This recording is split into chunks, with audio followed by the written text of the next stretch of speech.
We will have this bread ready with other food offerings for us to share after the service. And grown-ups, if your family would like to follow the process of growing wheat, please see me for seeds after the service. If any of you would like, you can have a stalk of wheat.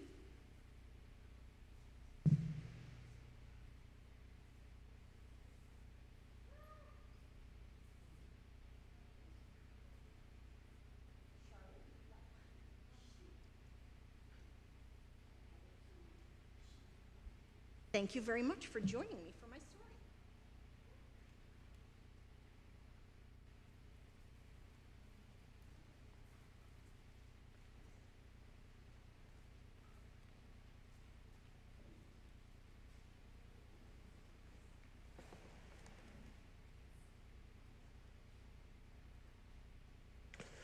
Our responsive reading today is from Food by the Spirit by Mary Wellmeyer. In one church it was meals, prepared and frozen, to be shared with those in need. Food was handed out at the door or taken to where it was needed. In another church it was casseroles, brought to families whose strength was consumed by illness and disaster. Small gestures these, little hairs on the roots of community, reaching into the soil, drawing the nutrients of earth.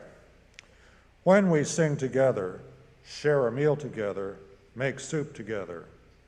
The hairs on the roots reach out then too, nourishing us in ways beyond the ways we may think we know. The Dark soil is full of nutrients we feed without knowing.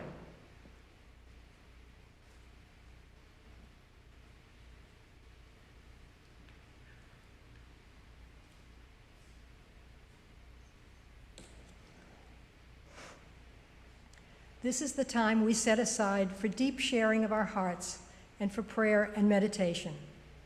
If you have a sorrow that you need witnessed or help with, or have a joy that you wish to share, please contribute to our collective sharing of joys and sorrows to be read each Sunday during worship.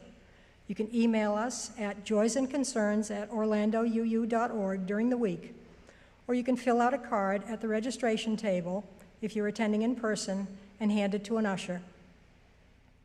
Also, we will participate in our candle lighting ritual. Bring your joys and your sadness as we come together. Come as you are. All of you, your whole self, is welcome in this sacred space we are creating together. Today's flowers are provided by the 1U Flower Team in celebration of Pride Month and recent court victories. We say gay.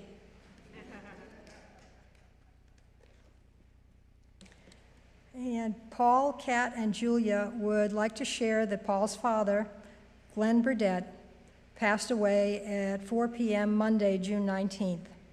The family would welcome healing thoughts and prayers at this challenging time. And a reminder that Ben McKay's memorial service will be this coming Saturday, July 1st, in the sanctuary at 3 p.m. And we've asked that any able-bodied people can park on the surrounding streets to allow visitors to park in our parking lot. Also, there are lots and lots of mangoes over in Gore Hall. Please help yourself. We hold the fears and sorrows of all affected by brutality from war and other situations that are beyond their control. Let us send loving kindness to all those in crisis, pain, and suffering. For all the joys and sorrows shared, and for those held close to our hearts, let's pray, let's celebrate, and let's send each other healing energy. The seasons turn, following each upon the other as life circles round, bringing joys and sorrows, comings and goings, challenges and successes. Hold these friends and the loved ones in your life as we take a moment to focus our energies on them.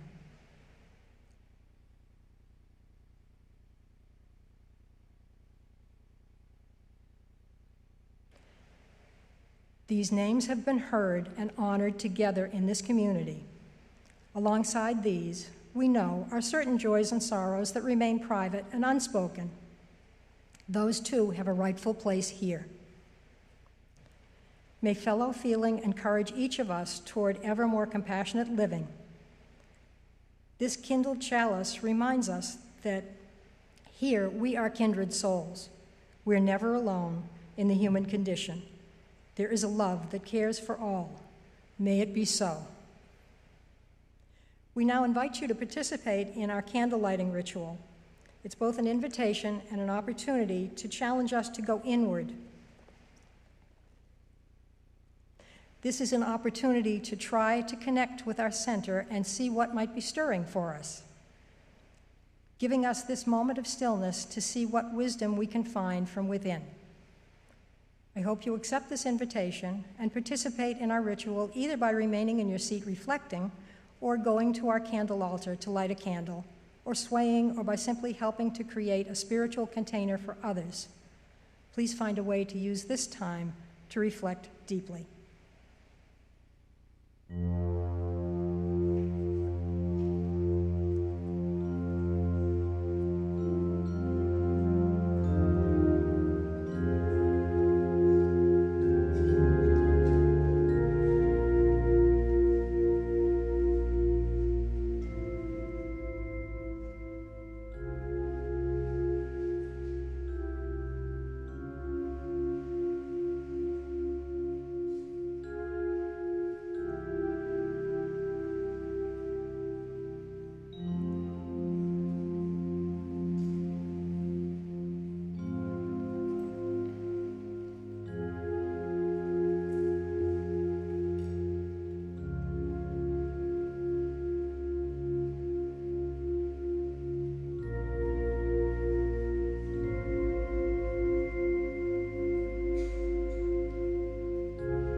Do we have a member of the Board of Trustees to do?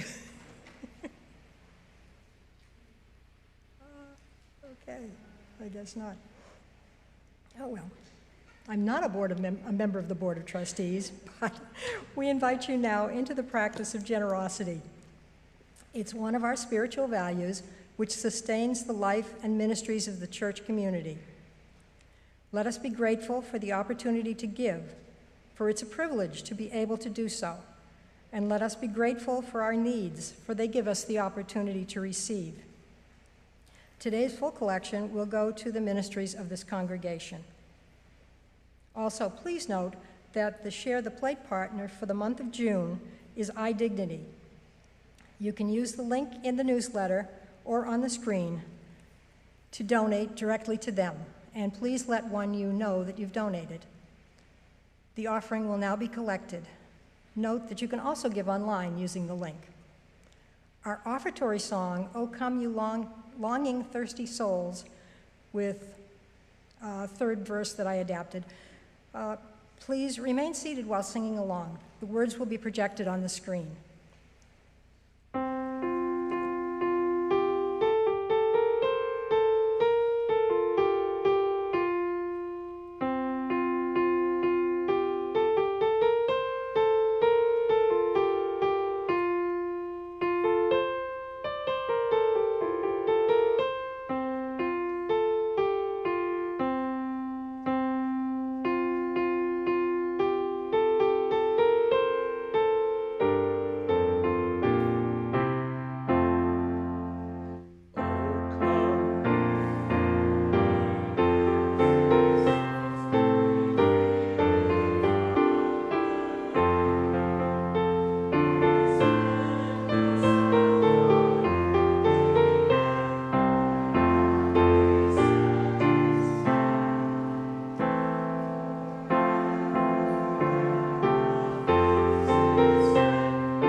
Let us joyfully receive what is offered here today in the spirit of gratitude and fellowship.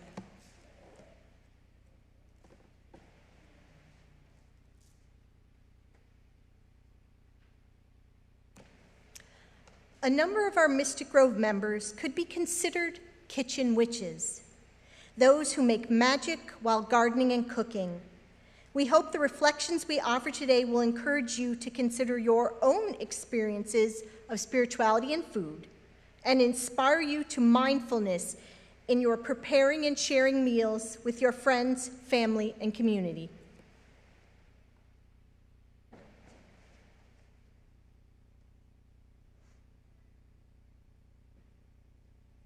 Food is magic. Food is nourishment. Food is ceremony. Food is a gift from the gods.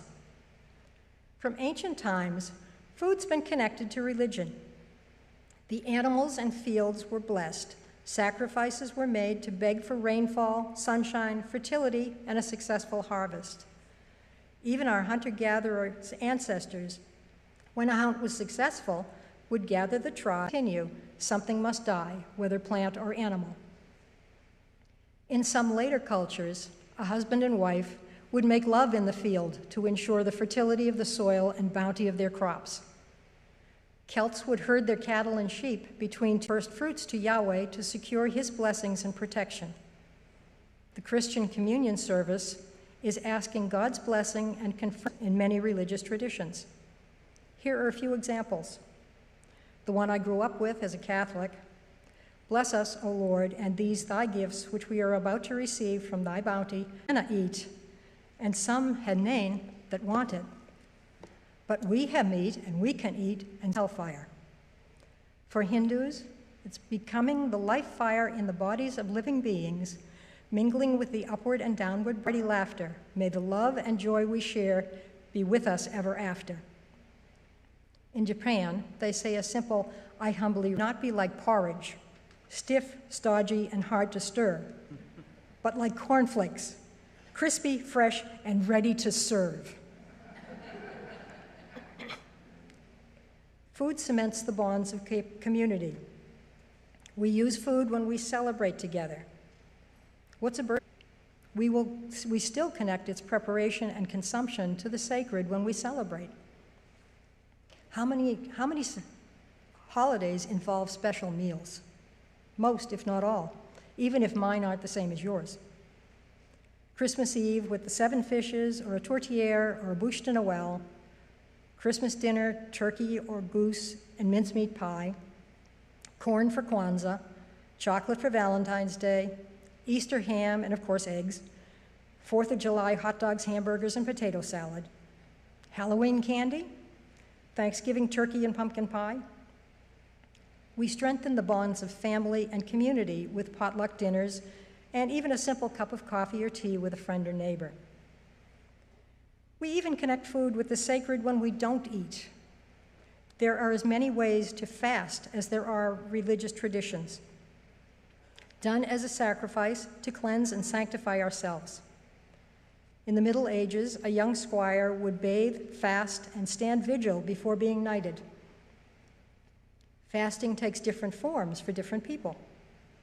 Catholics don't eat between meals during Lent and abstain from meat on certain days. Hindus don't eat meat when fasting. Muslims don't eat or drink from sunrise to sunset during the month of Ramadan. Some Native Americans fast during a vision quest, a time alone in the wilderness to commune with spirit. So when you cook, be mindful of the magic, the alchemy of turning raw ingredients into a satisfying meal. Your recipe is your magic spell. The work of your hands and your intention imbue the food with love. Be mindful of the vitamins and minerals, proteins, fats, and carbohydrates food provides, that they be nourishing and healthy. Be mindful that every sharing of food is a ceremony, and that food is a gift from the gods, a gift from nature, from farmers, truck drivers, grocery store clerks, and restaurant chefs. Be thankful.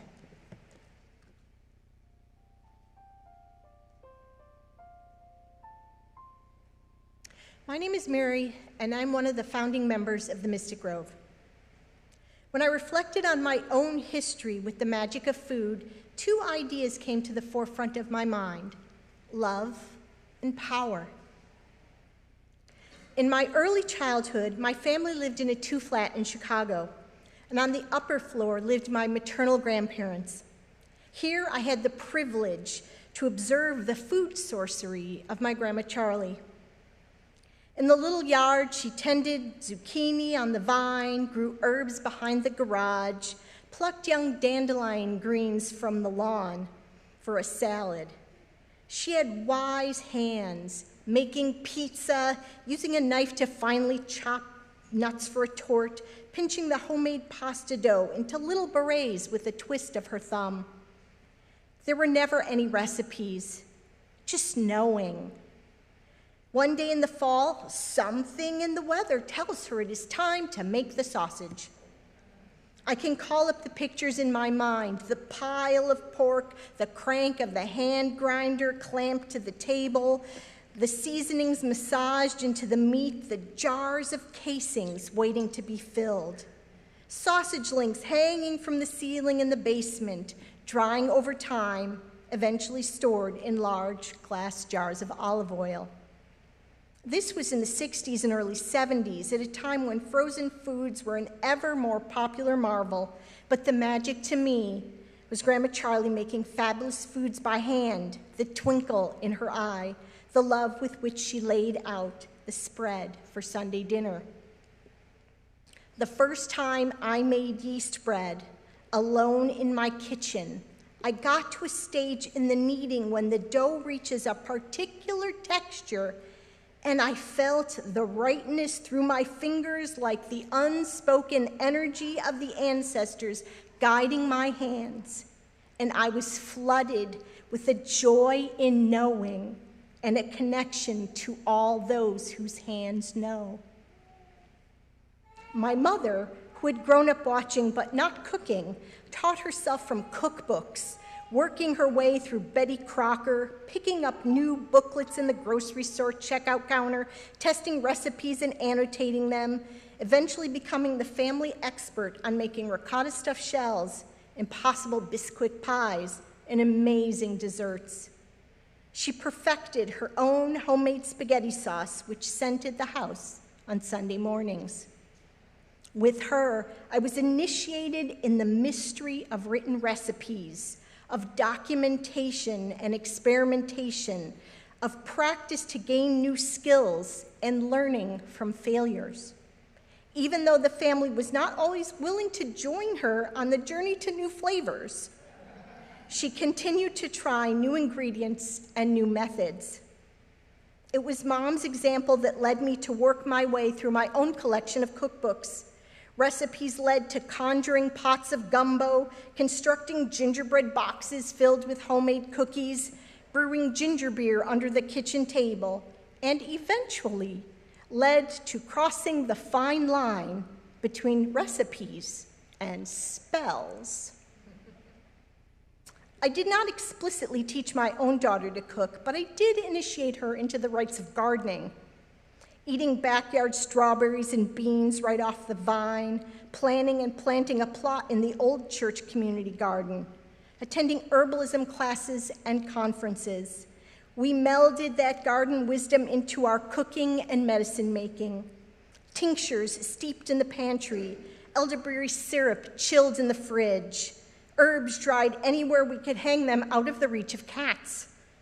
We shared the joy of learning from the plants, growing our own and spreading both the knowledge and our kitchen concoctions with those we love. Currently, I am continuing that growing, making, sharing through work in my own yard and in the 1U community garden. I share what I know, what I make with friends and family, and initiate others into the fold with classes such as exploring culinary herbs, which I have taught and will teach more of here at 1U. So today, as we celebrate the magic of food, I remember Grandma and Mom. Both passed on to wherever the cooks go, but having left behind the power of wise hands, the power of hungry minds, the power of sharing knowledge. Kitchen Witchery, grounded in love. Thanks and blessed be.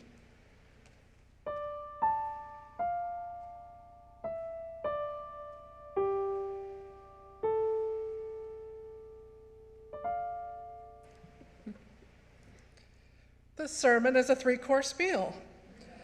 We've heard about the cultivating and manifesting.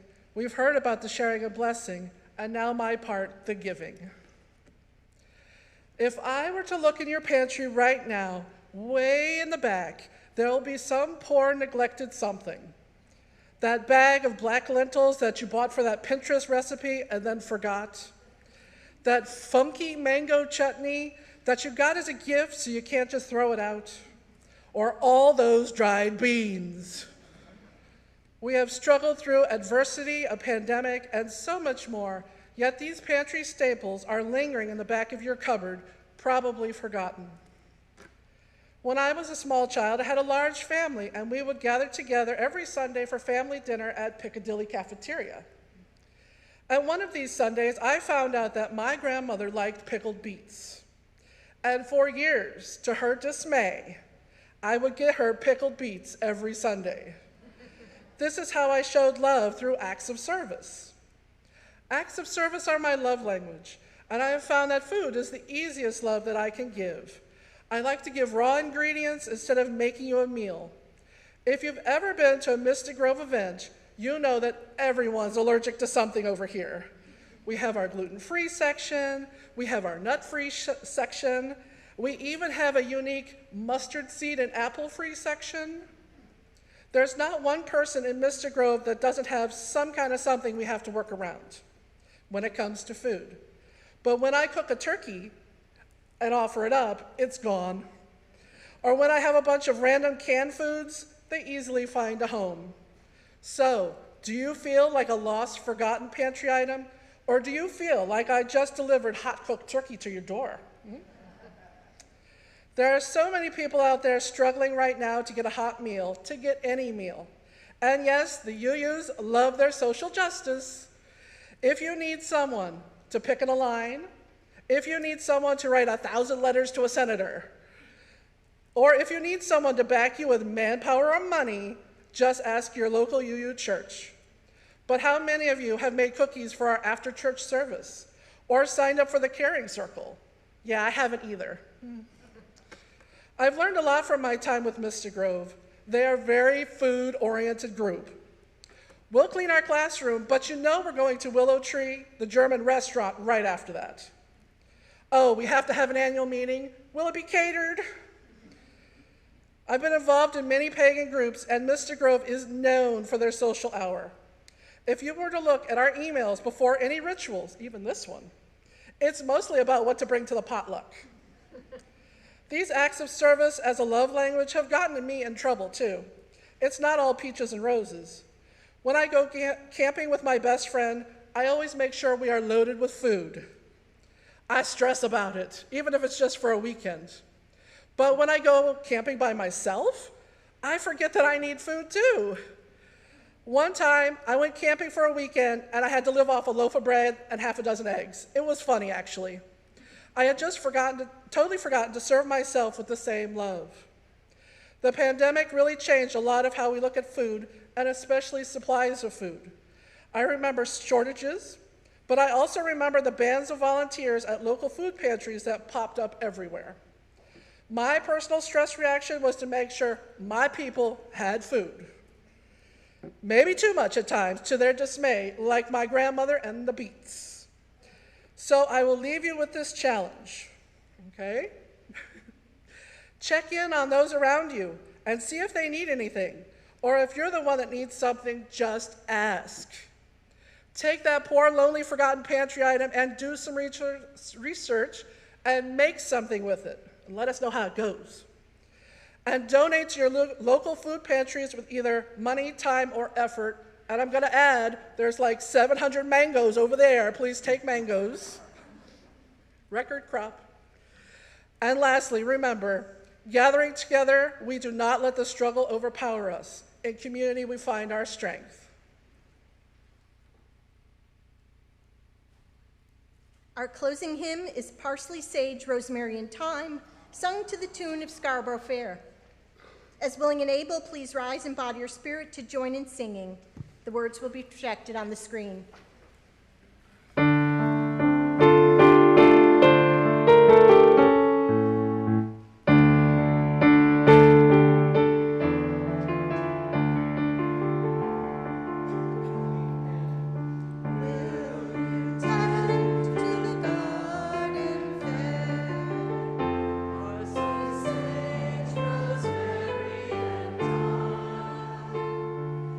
Join me in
Having invited the elements and created the sacred circle at the beginning, the time has come to say goodbye and take down the circle again. Please respond with hail and farewell. As willing and able, please rise and body your spirit, and we will begin facing the center from where you stand and turn counterclockwise as each element is called.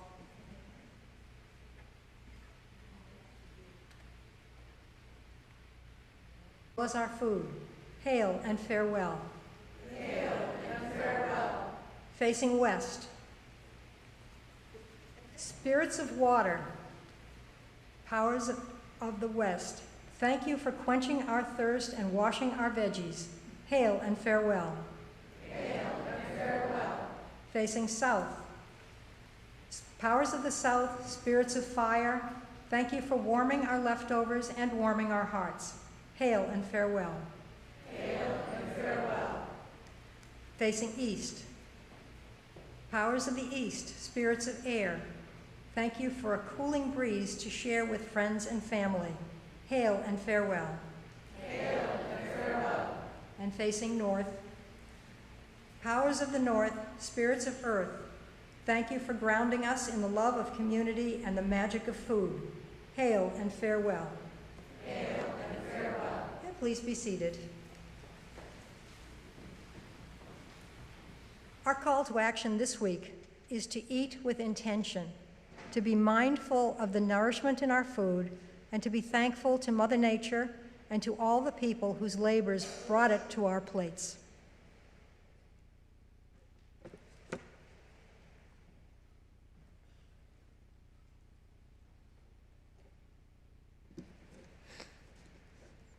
Our closing reading is Children of the Earth and Sky by Alice Berry. Children of the earth and sky, we are nurtured, sustained, given warmth and light from above and below. Supported by Earth's strong, firm crust, we build our homes, till the fields, plant our gardens and our orchards. When we turn from self and seek to be aware, we will find holy light in human faces, in blossom, in birdsong, and in the sky. Then Earth is truly our home, and we are one with Earth's creatures, parents of Earth's children yet to be. Please join me in the words of extinguishing our chalice.